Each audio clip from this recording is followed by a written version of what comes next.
송년절에 맞는 지금까지 지내온 것 주의 은혜라 고백해 주셔서 고맙습니다. 우리 이마누엘 성가대 대원 여러분, 한 해 동안 정말 수고 많이 하셨습니다. 우리 다시 한번 박수 드릴까요? 고맙습니다. 감사합니다. 오늘 또 주님이 사모하는 마음 가운데 주의 제단에 나와 하나님께 예배드리는 성도 여러분, 하나님께서 베풀어 주시는 은혜와 축복 받아 누리는 복된 시간이 되시기를 주님의 이름으로 축원을 드립니다. 오늘은 한 해의 마지막 주일 송년주일로 하나님께 영광 돌립니다. 한 해를 마지막에 드리는 예배이기에 우리는 자연스럽게 이 자리에 서서 질문하게 되집니다. 나는 이 한 해를 잘 살아왔는가? 하나님 앞에서 부끄럽지 않은 한 해였는가? 후회와 아쉬움만 남는 것은 아니었는가? 묻지 않을 수가 없습니다. 돌아보면 잘한 것보다 못한 것이 더 또렷해지고 감사보다 후회가 먼저 떠오른 분도 아마 계실 것입니다. 그런데 오늘 하나님은 너희가 무엇을 얼마나 잘했는가 묻지 않으신다 하십니다. 오늘 세 본문은 공통적으로 이렇게 말합니다. 너희가 부족해도 연약해도 흔들려도 나는 너희를 버리지 않겠다 하십니다. 아멘. 믿으시길 바랍니다. 너희가 부족해도 연약해도 흔들려도 하나님께서는 너희를 버리지 않겠다 하신 것이 오늘 우리에게 주시는 하나님의 말씀이신 줄로 믿습니다. 이런 사례가 있습니다. 산에 큰 불이 났습니다. 걷잡을 수 없는 불길이 순식간에 숲을 살라버렸습니다. 요즘 산불이 그렇죠. 옛날과 같지 않아 이제 거기가 퇴적층이 많다 보니 한번 불이 나오면은 쉽게 꺼지지 않고 몰라당 다 타버리게 마련입니다. 사람들이 간신히 불을 잡았을 때 이미 온통 그 산은 시커먼 폐허가 되고 말았습니다. 근데 잔불을 경계하던 사람들이 이상한 물체 하나를 발견했습니다. 엎드린 채 고스란히 타 죽은 노루였습니다. 아무리 불길이 빠르게 넘나든다 할지라도 노루 같은 경우는 얼마나 잘 뛰어다닙니까? 그래서 쉽게 불을 피한다고 그렇습니다. 그런데 이 노루가 피하지 못하고 저항의 흔적도 없이 그냥 엎드려 죽어있는 그 시체를 발견한 것이죠. 그래서 사람들이 이상하다 싶어서 그 노루를 들추었더니요, 그런데 그때 죽은 노루 밑에요 폴짝 뛰어오른 것이 있었습니다. 새끼 노루였습니다. 그게 생명을 지키는 어미의 마음이 아닌가 싶습니다. 어떤 의미에서는 본능이겠죠. 이 새끼를 지키고자 하는 본능이 어미의 본능이라 하겠습니다. 자기 새끼를 위해서는 자기 목숨까지 버리는 순간 본능, 이게 사람이든 동물이든 새끼를 키우는 어미의 심정이 그러한 마음이 아닌가 싶습니다. 그런데 요즘 자기 이익을 위해서 물론 오죽했겠습니까마는 자기 자식을 버리고 파는 사람들이 있다 하는 소식들이 간혹 들립니다.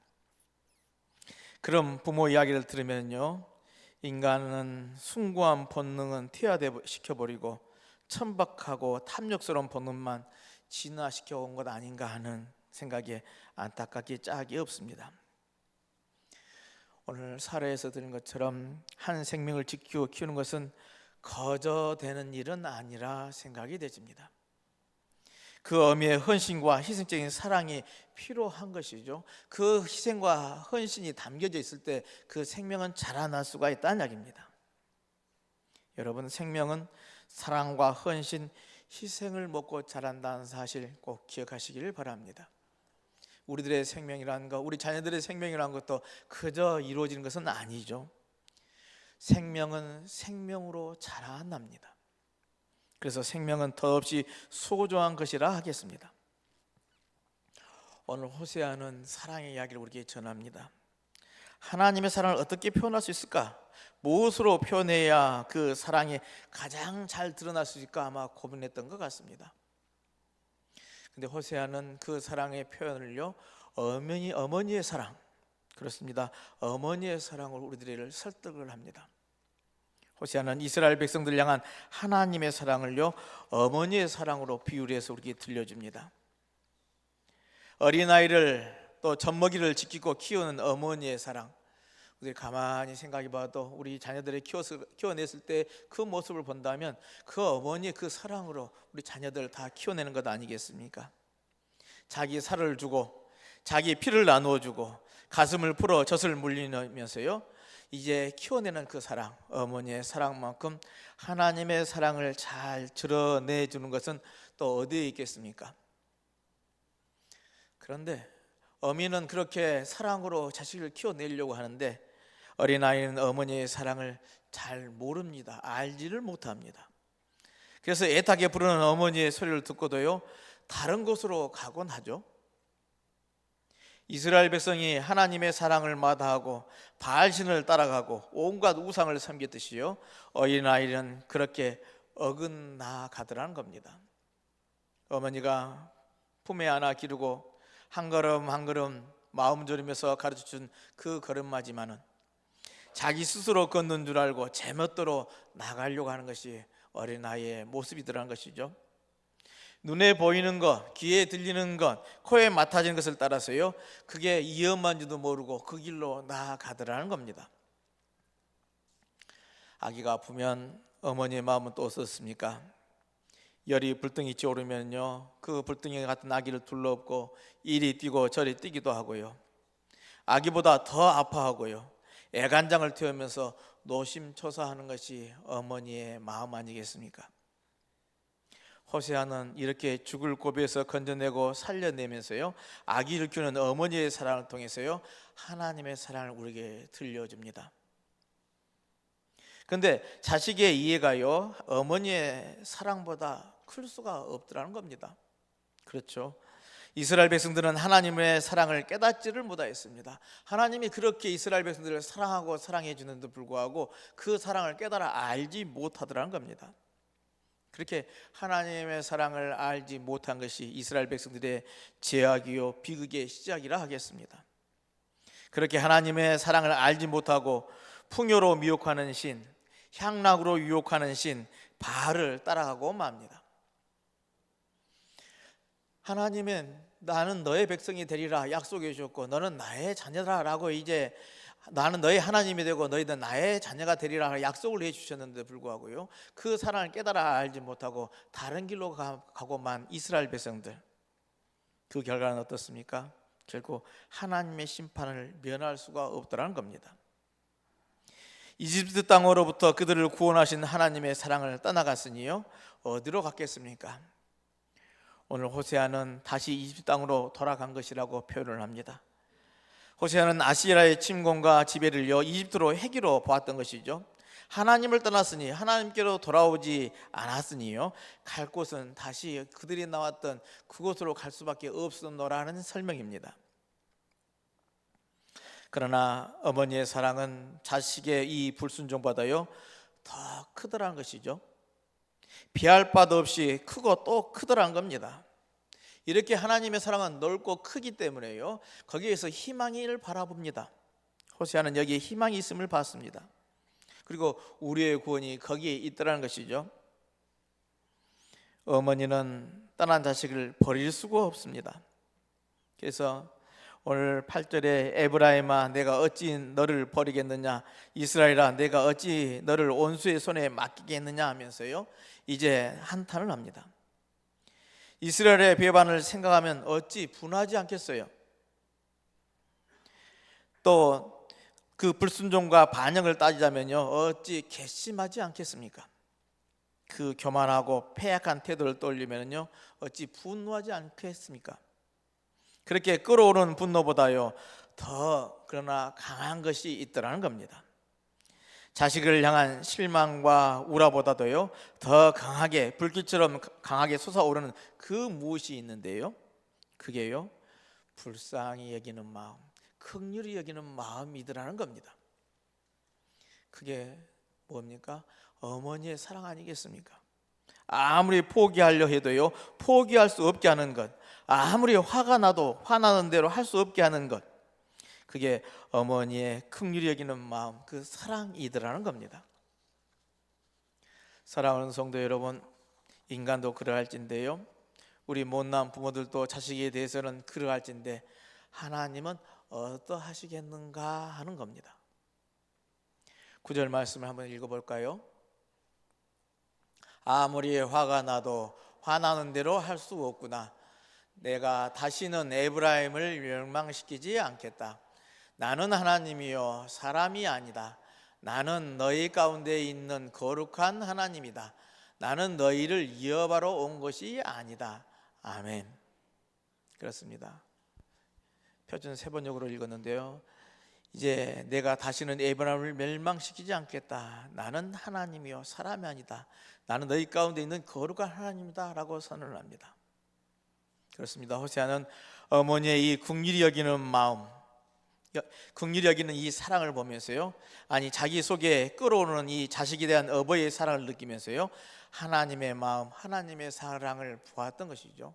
그 사랑을 오늘 우리에게 전해주고 있습니다. 이스라엘 백성들의 꼴을 보면 참으로 실망스럽기가 짝이 없습니다. 화가 납니다. 호세아가 얼마나 외쳤습니까? 주님께로 돌아가자고요, 되돌아오라고 호소하고 호소를 했습니다. 제발 주님의 마음을 알자고 호소하고 호소했지만은요, 오히려 더욱더 그들은 그 하나님을 배반하고 음행하면서요 떠나갔던 백성들이었더라는 것입니다. 하나님을 떠나간 그 백성들 어찌할 수 없더라는 것이죠. 그럼에도 불구하고 호세아는 다시 희망을 발견한다는 것이죠. 그 희망은 백성들에서 찾지 않았습니다. 그 희망은 전혀 희망이 보지 않던 그 백성을 긍휼히 여기는 하나님에서 찾았습니다. 그 돌이킬 줄 모르는 백성을 버리실 수 없는 하나님, 호세아가 봤던 하나님은 그런 하나님이라는 것이죠. 도저히 그 행위로는 버려버리고 그리고 모른 척하고 화가 나는, 분노가 일으키는 그런 삶이지만 그럼에도 불구하고 버릴 수 없는 어미의 마음이 그 속에 있는 것을 봤더란 겁니다. 하여 당신이 직접 나서서 당신의 백성을 구출하시는 그 하나님께, 그 하나님의 구원의 역사가 거기에 있음을 보았고 우리에게 전해주고 있는 것이죠. 이 백성을 구할 길은 활이나 칼이나 전쟁이나 군마나 기병이 있는 것이 아니라 하나님께 있더라는 겁니다. 그들의 힘으로 그들에게 벗어날 수 없는 제약의 구렁텅이에 빠져 있지만 이겨낼 수 있는 힘은 하나님 외에 없더라는 겁니다. 이스라엘이 아직 어린아이일 때 부르신 그 하나님, 세상에서 천한 자들과 멸시받는 자들과 존재 없는 자들을 택하신 그 하나님, 그 하나님의 긍휼이요 긍휼히 여기시는 그 사랑이에요. 우리에게 희망이 거기에 있더라는 겁니다. 어린아이 같은 이스라엘 백성을 품에 안아 지키시고 구원하신 이 하나님의 사랑은요, 바로 어머니의 사랑과 같다 하겠습니다. 세상의 약한 자를 부르셔서 그리스도 안에 살게 하신 그 하나님의 사랑도요, 어머니의 사랑과 같습니다. 그런데 우리는 또 다른 측면에서요, 하나님께서는 우리에게도 감히 이 어린 생명을 품어 지키고 키우는 거룩한 사명을 주신다는 사실을요 생각해 보고자 합니다. 오늘 복음서의 말씀들이 그렇습니다. 하나님께서는 이 세상을 구원하실 메시아로, 그리스도로요 하나님의 아들을 보내주셨습니다. 그런데 메시아로 이 세상을 구원할 메시아가 이 땅에 오셨는데요, 그 그리스도가, 구세주가요 힘 있는 사람으로 온 것이 아니라요 어린 아기로 오시더라는 겁니다. 당시 로마가 세계를 지배하는 시대였는데요, 당시 세상을 구원하는 구원자는, 그러기에 당연히 그들이 기다리는 메시아는요 힘이 있고 지혜가 겸비한 막강한 존재야만 합니다. 이 로마를 이겨낼 수 있는 힘 있는 그런 메시아가, 구원자가 오시기를 바라고 원했던 것이죠. 그런데 하나님께서는 자기 몸 하나 지킬 수 없는 어린 아기를 이제 메시아로 이 세상에 보내시더란 겁니다. 아니나 다를까 아기 예수님은 세상에 오시자마자요 세상을 구원하기는커녕 생명의 위협에 빠지고 맙니다. 새 왕이 낳았다는 말에 당황한 헤롯은요 그 아기를 없애버리려고 하죠. 그래서 동방박사들에게 꾀입니다. 아기가 있는 곳을 찾거든 먼저 자기에 알려달라 합니다. 그러나 꿈에 헤롯에게 돌아가지 말라는 지시를 받은 박사들은요 다른 길로 돌아가게 되지죠. 분노한 헤롯이 그렇게 다음에는 어떤 행동을 합니까? 그 별이 나타났다는 때를 기준으로 해서요, 베들레헴과 인근에 사는 2살 어린 사내 아기들요 모두를 학살하고 맙니다. 이건 세상을 구원하기는커녕요, 죄 없는 피덩이들의 아기들만요 죽음으로 내몬 꼴 아니겠습니까? 이 참담한 사건, 모든 역사와 신앙의 과제이기도 한 사건이 일어납니다. 어쨌거나 헤롯의 폭정 아래에 이 아기 예수님을 죽음의 위험에 처하게 되어졌습니다. 그런데 이 아기를 품어 지켜내는 사람들이 있었죠. 예수님의 부모였던 요셉과 마리아였습니다. 요셉은 아직 상고가 끝나지 않은 마리아를 이끌고요, 어린 아기를 지키기 위해서 이집트로 피난을 갑니다. 이집트까지 도망가는 그 긴 여정 어땠을까요? 어디 여행을 간다면 준비를 하고 마음의 준비도 하고 계획을 세웠으면 또 어렵지 않게 또 갈 수도 있는 일이겠지만, 그러나 준비하지도 않고 계획되지도 못한 갑자기 떠나야 하는 그 여행길, 또 먼 길, 얼마나 힘들고 고생스러웠겠습니까? 여러분, 생명을 지키는 일은 쉬운 일이 아닙니다. 거기에는 자연스럽게 헌신과 희생이 따라야만 가능합니다. 어머니의 국률이 여기는 그 사랑 없이는요 불가능한 일인 것이죠. 우리 잘 아는 것처럼 마태복음은 유대 민족사적인 관점에서 서 있어서요 우리에게 전해주는 하나님의 예수님의 말씀들입니다. 마태는 예수님의 이야기를 쓰면서요 그냥 쓰지 않고요, 이제 이스라엘 역사에 있었던 모세와 출애굽의 사건을 염두에 두면서요 이 말씀을 전합니다. 그래서 마태는 예수님께서 에집트로 피신한 사건을요 우연으로 보지를 않았습니다. 하나님께서 모세를 이집트에서 불러내듯이요 그것이 구원사의 예표가 되었어요 어린 예수님도 에집트에서 불러내신다고 보았던 것이죠. 이집트로의 피난은 하나의 과정이라는 겁니다. 모세 역시 죽음의 위협 아래 있었던 것은 우리가 알고 있는 사실이죠. 모세의 어머니와 누이, 그 밖에 많은 사람들이 모세를 지켜내지 않았단다면요 이스라엘에서의 출애굽의 사건은 있을 수가 없었던 이야기입니다.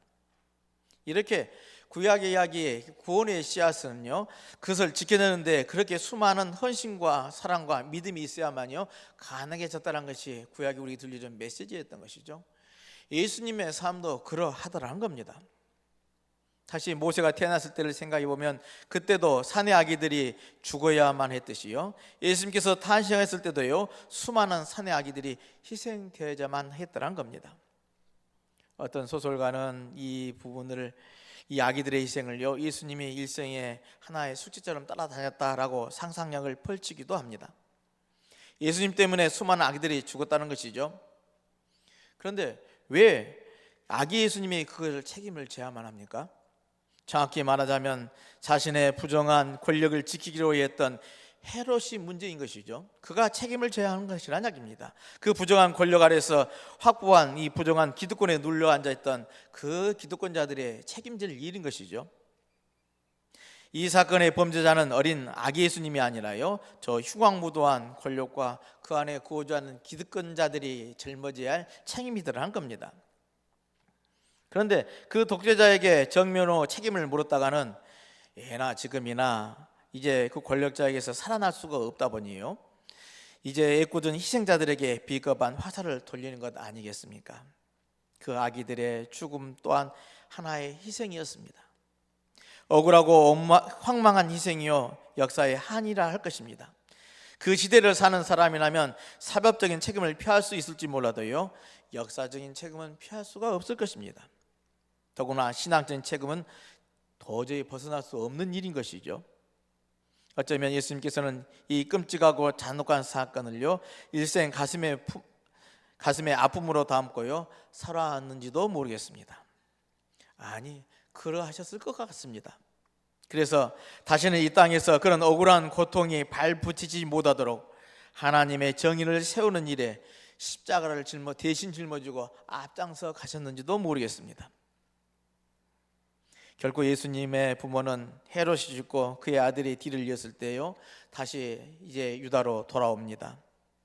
그러나 헤롯의 아들 아켈라오를 피하여서요 이제 예루살렘을 올라가지도 못하고 갈릴리의 나사렛 고을에 가게 살게 되지죠. 예수님께서 성인이 되어서 하나님 나라의 복음을 선포하실 때까지 부모의 사랑과 헌신은 계속 이어져 가더라는 겁니다. 사랑하는 성도 여러분, 이제 한 해가 저물어 갑니다. 지난 한 해 동안 우리의 삶은 어떠했습니까? 크고 작은 많은 사건과 일들 속에서요, 긍휼하신 사랑으로 우리를 지키고 인도하신 이 하나님의 은총을 기억하시기를 바랍니다. 아기 예수는 탄생하자마자 도망자가 되셨습니다. 헤롯의 칼을 피해 요셉과 마리아는 밤중에 아이를 데리고 애국으로 도망갑니다. 우리는 이런 장면에 묻고 싶습니다. 하나님은 왜 이런 일이 생기지 않도록 미리 막아주면 되는 것 아니겠습니까? 묻고 싶습니다. 예, 가장 연약한 때 이런 위기를 허락하십니까? 묻고 싶습니다. 그러나 본문은 반복해서 말합니다. 이는 주께서 선지자로 하신 말씀을 이루려 하심이라.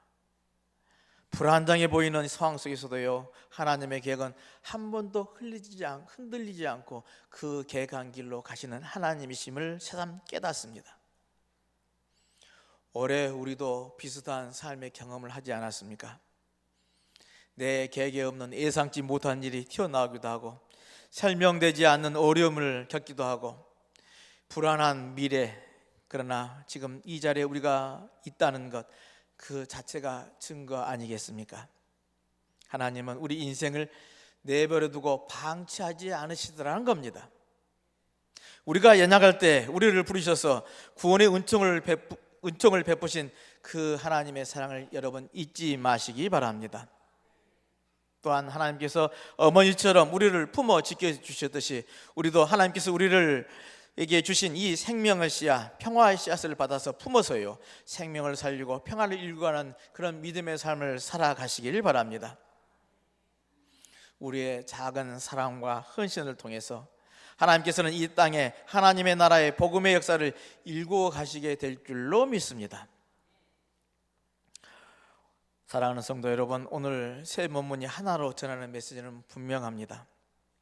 호세아는 우리가 완전하지 않다는 것을 인정을 합니다. 고린도전서는 우리는 잘한 것이 많지 않다고 고백을 합니다. 또 마태복음은 우리의 길은 늘 안정하지 않다고 말씀을 하고 있습니다. 그러나 그 모든 자리에서 공통된 진리가 있습니다. 우리가 믿는 그 하나님은 우리를 끝까지 품어 지켜주시고 인도해 주시는 하나님이라는 사실입니다. 그러기에 송년주일은 자책의 날이 아니라요, 은혜의 날인 줄로 믿습니다. 올 한 해 동안 어떠한 일이 있었다 한들 그래도 하나님께서 인도하셔서 여기까지 왔습니다. 그래도 하나님은 나를 놓지 않으셔서 지금 이 자리에 하나님을 송년주일로 예배드리고 있습니다. 그리고 우리에게 새로운 기회를 허락해 주셔서 다시 시작할 수 있도록 힘과 용기로 불어 넣어주고 계십니다.